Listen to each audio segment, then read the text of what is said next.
Os animais.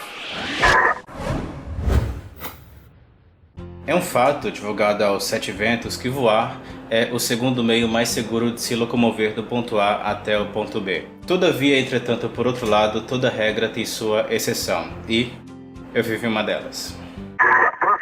Durante os voos que eu já fiz, eu já vivenciei algumas situações, digamos, não rotineiras. E eu pretendo contar todas elas aqui ao longo do tempo aqui no nosso canal. E já para começar de modo marcante, eu quero começar já com essa, porque eu creio que é com essa história que vocês vão conseguir tirar o máximo de aprendizado, né, diante dessa situação. No maior estilo, aprenda com os erros dos outros, porque você não vai viver tempo bastante para cometer todos eles por si só. Essa história, inclusive, eu até já tinha citado em um dos primeiros vídeos do canal Piloto, lá no nosso antigo canal, mas aqui eu vou citar com maiores detalhes, né? Mas primeiro de tudo, o contexto. Esse pequeno sustinho que ocorreu aconteceu comigo quando eu ainda voava lá no Campo de Marte. Isso aconteceu durante um dos voos de navegação que normalmente, né, são feitos ali no final do curso de piloto privado. Nessa navegação em específico, a gente ia sair ali do meio da metrópole de São Paulo, né, que é onde o Campo de Marte fica. A gente ia fazer algumas pernas em direção ao interior do estado e depois retornando ali normalmente. E essa situação em específico que eu vou citar, ela ocorreu fora da área da Terminal São Paulo e um pouco antes da área da Academia da Força Aérea, né, que é outra área de controle que existe ali na região. Em suma, como foi fora das duas terminais ali, isso aconteceu no famoso espaço aéreo Classe G, a famosa terra de ninguém. Como no espaço aéreo Classe Golf não existe um controle de tráfego aéreo, digamos, compulsório, né? É de responsabilidade dos próprios pilotos que estão voando ali na área realizarem a autocoordenação através da chamada frequência livre, através do seguinte padrão.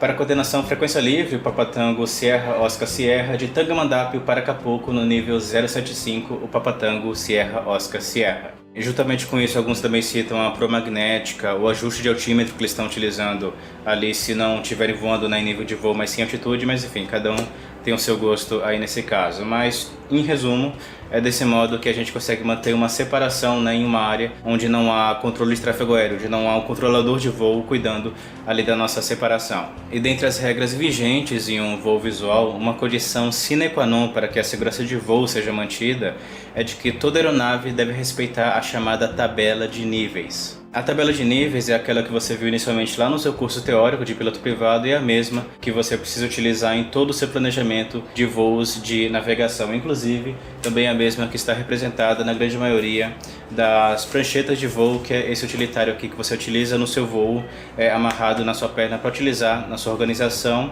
E dentre aqui os mementos que estão nessa prancheta está a tabela de níveis.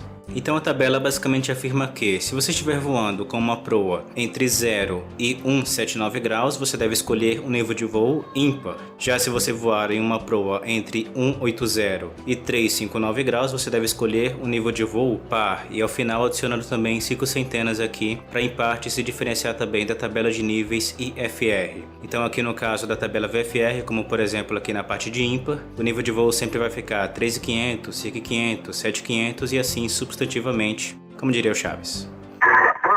Sabendo disso, nós estávamos voando corretamente ali no nível, por exemplo, o 075 e paralelamente também coordenando ali no rádio. Eis que na mesma fonia ali, nós escutamos uma outra aeronave coordenando o seguinte. Para a coordenação frequência livre, o Papatango Victor Foxtrot Romeo, de Acapulco para Tangamandapio, mantendo o nível 075, Papatango Victor Foxtrot Romeo. Ou seja, ele estava voando no sentido contrário da nossa aeronave, o que não seria nenhum problema se ele não estivesse voando no nível de voo errado para a proa que ele estava mantendo ali naquela ocasião. Então, levando em conta que tinha uma outra aeronave no mesmo nível de voo no sentido contrário da nossa aeronave, a gente pensou, bom, é melhor a gente coordenar no rádio quanto a isso, né? Então a gente entrou lá na frequência, a gente falou para ele sobre o erro, né, que ele estava fazendo de acordo com a proa contrária que ele estava, e como a gente tinha mais ou menos ainda uns 5 minutos até a gente poder dar tchau um pro outro ali da janelinha, a gente indicou para que ele alterasse o nível de voo dele, né, subindo ou baixando ali 1000 pés nesse caso. A gente acabou não, por nossa parte, não mudando também o nosso nível proa, simplesmente para a gente manter o nosso plano de voo que a gente havia passado, né, antes da gente decolar. Então outra aeronave respondeu ali pra gente no rádio, afirmou que compreendeu e que iria sim mudar o nível de voo dela, nesse caso para qualquer nível de voo par nesse exemplo, né, como 065 ou 085. Então a gente ali decidiu em conjunto, eu e meu instrutor, que é uma decisão que a gente se arrepende até o momento, que é Ora, então vamos manter aqui a nossa proa e o nosso nível, porque nós podemos confiar na outra aeronave que ela vai desviar da gente, né, e mudar o nível de voo dela. Bom, vamos continuar. Então, ok, continuamos ali nosso voo até que 4 minutos se passam e eu vejo ali na proa da nossa aeronave um pequeno pontinho preto se aproximando um tanto que rápido, no mesmo nível de voo e sentido contrário da nossa aeronave. Então, nesse momento de clímax, vamos pausar aqui e se coloquem ali no nosso lugar. Nos 10 segundos que haviam entre as nossas duas aeronaves passarem, na melhor das situações, raspando uma na outra, muita coisa, é claro, se passa na nossa cabeça, mas tudo isso tem que ser sobreposto pelo mais importante: como desviar corretamente. Então, quando duas aeronaves se aproximam de frente ou quase de frente, qual a correta ação evasiva? E felizmente foi um alívio saber que não somente eu lembrei do correto, porque a última vez, inclusive, que eu tinha visto essa informação havia sido lá no curso teórico de piloto privado, né, meses atrás, mas também o piloto da outra aeronave também se lembrou do correto, né, e ambos, né, desviamos para a direita.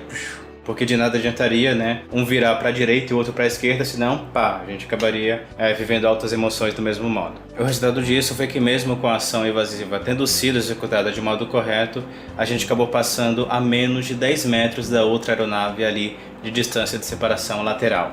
10 metros. 10 metros. Aí, uma vez que a situação foi superada, tudo ali, é claro, veio à tona, inclusive a indignação perante a outra aeronave, que começou errada, foi alertada sobre o erro, permaneceu naquela situação e depois que aquilo ocorreu, ela nem sequer respondeu ali de volta no rádio, continuou voando como se nada tivesse acontecido. Bom, então no episódio de hoje, tô sono só de lembrar disso, aprendemos que quando se trata de separação visual em um voo ali real, um voo visual, não confie unicamente na outra aeronave, no outro piloto. Em suma, assuma que o outro piloto nessas situações é um completo irresponsável. Assuma que ele, por exemplo, está voando falando com a esposa através do Bluetooth conectado no headset, que ele está paralelamente assistindo o Chaves através do Netflix na tela do Garmin do painel. Qualquer coisa assim. Assuma que ele não vai fazer a parte dele. Então você, para evitar uma situação como essa que nós passamos, também faça o seu desvio ali, seja na vertical ou na lateral, e acima de tudo também fique atento com pontinhos pretos na sua proa vindo em sua direção. Então é isso, senhores, finalizamos hoje por aqui. Antes de livrar o vídeo, não esqueça de fazer o nosso famoso cheque de abandono. E para você saber mais sobre como se comunicar corretamente na fonia, que foi um assunto pertinente aqui na nossa história de hoje, acesse o nosso artigo sobre esse assunto através do link que está na descrição desse vídeo. E como sempre, pilote um livro, leia um avião e nunca se esqueça de desviar pela direita com agilidade.